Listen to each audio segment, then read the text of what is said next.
Hello viewers, আশা করি প্রত্যেকে ভালো আছেন। তো আপনারা যারা পড়ালেখা শেষ করেছেন, বিভিন্ন চাকরির পিছনে ছুটছেন, সোনার নামক হরিণটির পিছনে ছুটছেন, তাদের জন্যই আজকে আমার এই ক্লাসটি। তো আমি এখানে আসলে আপনাদের জন্য শর্টকাট একটা ম্যাথ নিয়ে এসেছি। তো আপনারা বোর্ডে লক্ষ্য করেন যে এই টাইপের ম্যাথ থেকে চাকরির পরীক্ষা একটা এসেই থাকে।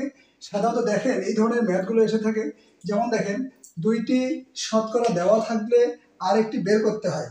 তো একটি ম্যাথ আমি এখানে দিয়েছি, দেখেন একটি আয়তক্ষেত্রের দৈর্ঘ্য 20% বৃদ্ধি পায় এবং প্রস্থ 10% বৃদ্ধি পায়, তাহলে নতুন আয়তক্ষেত্রের ক্ষেত্রফল শতকরা কত বৃদ্ধি পাবে। তো এখানে শর্টকাট যে টেকনিকটি সেটি হচ্ছে, দেখেন যে শতকরা হ্রাস অথবা বৃদ্ধি, বৃদ্ধি অথবা হ্রাস plus minus X plus minus Y plus minus X Y ভাগ 100%। একটু সূত্রটা ভালো করে আপনারা লক্ষ্য করবেন। তাহলে এখানে এক্স হচ্ছে কি, এক্স হচ্ছে প্রথম শতকরা, ওয়াই হচ্ছে দ্বিতীয় শতকরা। এখন বিষয়টা হলো, যদি ইনক্রিজ বা বৃদ্ধি হয় তাহলে আমরা প্লাস চিহ্নটি ব্যবহার করব, আর যদি ডিক্রিজ অথবা হ্রাস পায় তাহলে আমরা মাইনাস চিহ্নটি ব্যবহার করব।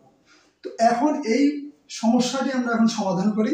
আপনারা একটু কেয়ারফুলি লক্ষ্য করেন যে আয়তক্ষেত্রের দৈর্ঘ্য কত 20% বৃদ্ধি পেয়েছে এবং কত প্রস্থ বৃদ্ধি পেয়েছে 10%। তাহলে আমরা এখানে প্লাস চিহ্ন দিয়ে ম্যাথটি করব। তাহলে এখানে দেখেন প্লাস এক্স হচ্ছে 20% অর্থাৎ 20, প্লাস ওয়াই কত 10%, প্লাস এক্স ওয়াই, এক্স কত, এক্স হচ্ছে 20 ইন্টু ওয়াই হচ্ছে 10, নিচে কত হবে, নিচে হচ্ছে 100। আমরা শেষে একটা পার্সেন্টেজ চিহ্ন দিব। তো এখানে দেখেন শূন্য আর শূন্য কাটা, এই শূন্য এই শূন্য কাটা, তাহলে দেখেন 10 20 যোগ 10 যোগ 2, 20 যোগ 10 যোগ 2 অর্থাৎ 32%। তাহলে এই ম্যাথটির শর্টকাট সমাধান হচ্ছে 32%। শতকরা কত বৃদ্ধি পেয়েছে 32%।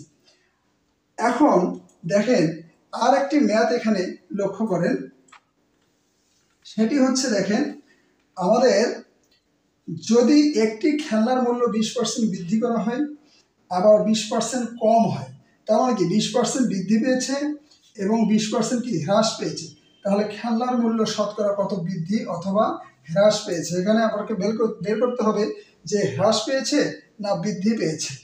তো এইখানে আমাদের এক্স এর মান কত, যেহেতু প্রথম শতকরা হচ্ছে এক্স কত 20%, ওয়াই হচ্ছে কত, ওয়াই হচ্ছে আবার হ্রাস পেয়েছে কত 20%, অর্থাৎ এখানে -20%।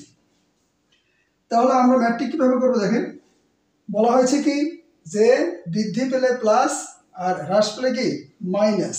তো আমাদের খেলার মূল্য বৃদ্ধি পেয়েছে কত 20%, প্লাস 20, কেয়ারফুল একটু লক্ষ্য করবেন। এরপরে হ্রাস পেয়েছে কত 20, তাহলে -20, প্লাস এখানে আমাদের প্লাস চিহ্ন দিতে হবে, এখানে অফকোর্স আমাদের প্লাস চিহ্ন ইউজ করতে হবে। এখন দেখেন এক্স এর মান কত 20 ইন্টু এই যে ওয়াই, ওয়াই এর মান কত, এই যে -20, এই যে -20, নিচে কত, নিচে হচ্ছে 100 এবং শেষে আমরা পার্সেন্টেজ ইউজ করব। তাহলে দেখেন অটোমেটিক্যালি এটা আমরা কেটে দিতে পারি। তাহলে প্লাসে মাইনাসে কি মাইনাস, মাইনাস 20 গুণ করলে কত 400, নিচে হচ্ছে 100, অথবা আমরা এই শূন্য এই শূন্য কেটে দিতে পারি, 0 0 0 0, অর্থাৎ মাইনাস কত -4%। এই যে মাইনাসটি আসার কারণ হচ্ছে হ্রাস পেয়েছে, অর্থাৎ আমাদের শতকরা হ্রাস পেয়েছে কত পার্সেন্ট 4%। আশা করি আপনারা বুঝতে পেরেছেন। যদি ক্লাসটি ভালো লেগে থাকে তাহলে অবশ্যই এটিকে সাবস্ক্রাইব করে দিবেন এবং লাইক কমেন্ট দিতে ভুলবেন না। ধন্যবাদ সবাইকে।